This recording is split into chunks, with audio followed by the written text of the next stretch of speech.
tantangan ke depan agar BP2HP memberikan kontribusi terhadap pembangunan hutan dan kehutanan khususnya di Provinsi Papua. Sebelum kita bicara bagaimana kiprah BP2HP, tentunya kita bicara hutan produksi Provinsi Papua. Kita mengatakan tadi sebesar 28,25% hutan produksi yang ada di Papua, di Indonesia terletak di Papua. Quo Vadis hutan produksi Papua. Hutan produksi kita mengetahui permasalahannya sudah sangat-sangat kental dengan degradasi maupun deforestasi. Banyak instansi yang terkait dalam pembangunan hutan Provinsi Papua. Ada UPT lainnya, BKSDA, itu penanganan hutan konservasi. BPKH dengan pemantapan kawasannya, BPDAS dengan non kawasan serta gerhannya. BP2HP khusus fokus kepada hutan produksi. Bagaimana memantau pemanfaatan hutan produksi itu sendiri? Sedangkan Dinas Kehutanan dengan azas dekonsentrasi mengintegrasikan seluruh pembangunan di Provinsi Papua. Tentunya kita harus memilih suatu visi BP2HP yang ke depan mampu untuk memberikan kontribusi yang sangat baik, kontribusi yang sangat menentukan dalam pengembangan atau dalam pembangunan kehutanan di Provinsi Papua. Sebagaimana saya akan jelaskan tadi bahwa kita memiliki moto terdepan di dalam pensertifikasian atau terdepan dalam sertifikasi tenaga teknis pemanfaatan hutan produksi. BP2HP yang pada akhirnya juga meningkatkan kinerja Direktorat Bina Produksi Kehutanan, Departemen Kehutanan melalui pengelolaan hutan produksi di Provinsi Papua. Hal ini kita bagaimana sinergitas itu berjalan? Kita coba dengan analisis SWOT yang ada. Baik kelemahan-kelemahan, keunggulan kooperatif. Bagaimana permasalahan di Papua seperti yang saya katakan tadi. Bagaimana antara Departemen Kehutanan dan pemerintah Provinsi Papua sinergi untuk membangun hutan di Papua, khususnya hutan produksi.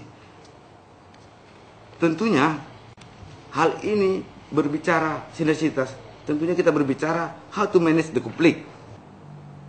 Polarisasi kepentingan, bagaimana kita manage conflict of interesting. Bagaimana kita manage ini agar kita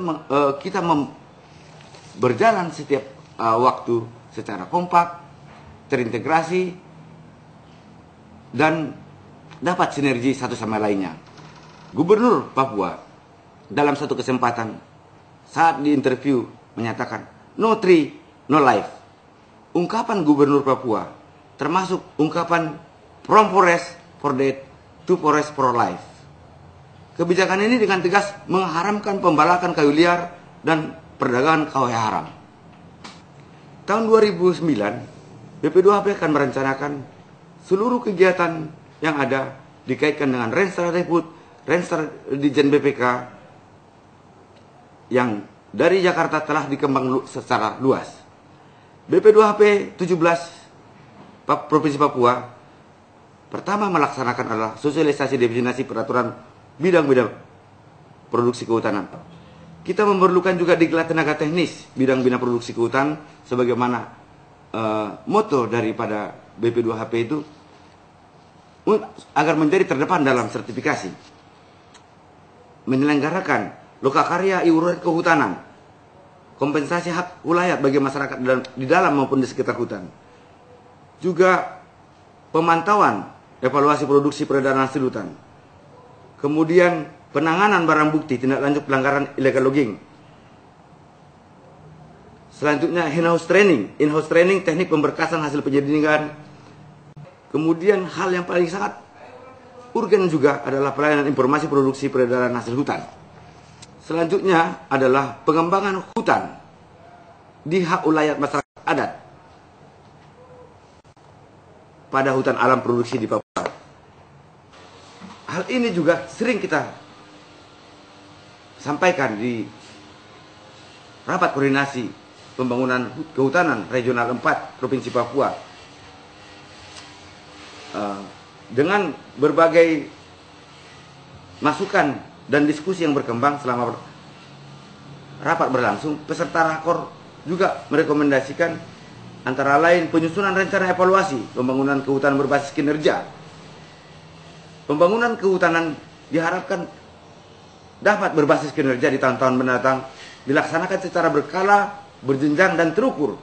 Kedua, parameter evaluasi seharusnya tidak hanya diukur dari realisasi penyerapan anggaran, namun juga dari pencapaian indikator dan sasaran kinerja program kegiatan yang disusun secara sistematis, objektif, dan transparan. Ketiga, peraturan yang disusun dalam pembangunan kehutanan harus dapat mengantisipasi perubahan kebijakan terutama yang menyangkut penganggaran dan pelaksanaannya. Keempat, dalam penyusunan draft dan revisi rencana pembangunan jangka menengah sektor kehutanan perlu terintegrasi dengan memperhatikan masukan dan aspirasi daerah. Yang kelima, perlu disusun grand strategi pembangunan kehutanan secara spesifik Papua dalam lingkup regional 4. Keenam, realisasi penyerapan anggaran 2007 masih menghadapi kendala seperti mekanisme pencairan anggaran yang terlambat dan pengaturan anggaran yang berubah-ubah dalam tahun berjalan. Akhirnya, berbicara mengenai hutan di Provinsi Papua, saya katakan tadi, Papua the last paradise. Hutan di Provinsi Papua, benteng terakhir hutan di Indonesia. Bagaimana mengelola ini dengan baik? Tanpa mempermasalahkan kepentingannya ada. Polarisasi kepentingannya ada. Dikotomi permasalahan pusat dan daerah.